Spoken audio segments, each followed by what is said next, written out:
હર હો આ શબ્દ સાંભળ્યો એટલે તમને નવરાત્રી, પૂંજ અને રબારી સમાજ યાદ આવે. સફેદ શર્ટ, કેડિયું, હાથમાં લાકડી અને પોતાની મોજ અને માતાજીના આશીર્વાદ લઈ સમાજ એક થાય છે.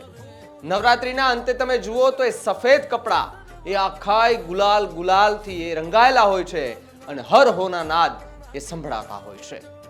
હવે તમને જણાવું કે સમસ્ત રબારી સમાજની આસ્થાનું કેન્દ્ર એવા બળેજમાં પૂંજ મહોત્સવ ઉજવાયો છે. હવે શું હોય છે માતાજીનો એ પૂંજ મહોત્સવ? મોમાઈમાને મોરના પીછા અને શંખ પૂંજાય છે. વર્ષમાં એક વખત મોરના પીછાની એક જુડી બાંધે તે નવી બનાવવા ભક્તો ખુલ્લા પગે લેવા જાય છે. તેમના સ્વાગતમાં ગુલાલ હોય છે તે ઉડાવી માં મોમાઈની આરાધના રબારી સમાજ દ્વારા કરવામાં આવે છે. આ દિવસે નિવેદ પણ ધરવામાં આવે છે. સૌરાષ્ટ્રના બરડા વિસ્તારમાં ઓડદર, સતાપર, જોજરી મુખ્ય ગામ જ્યાં માતાજીનો મઢ છે ત્યાં પૂંજ મહોત્સવ ઉજવવામાં આવે છે. પોરબંદર અને સૌરાષ્ટ્રમાં રબારી સમાજનો પૂંજ મહોત્સવ ખરેખર મોમાઈ માની આરાધના સાથે જોડાયેલો એક અતિ મહત્વનો તહેવાર પણ કહેવાય છે.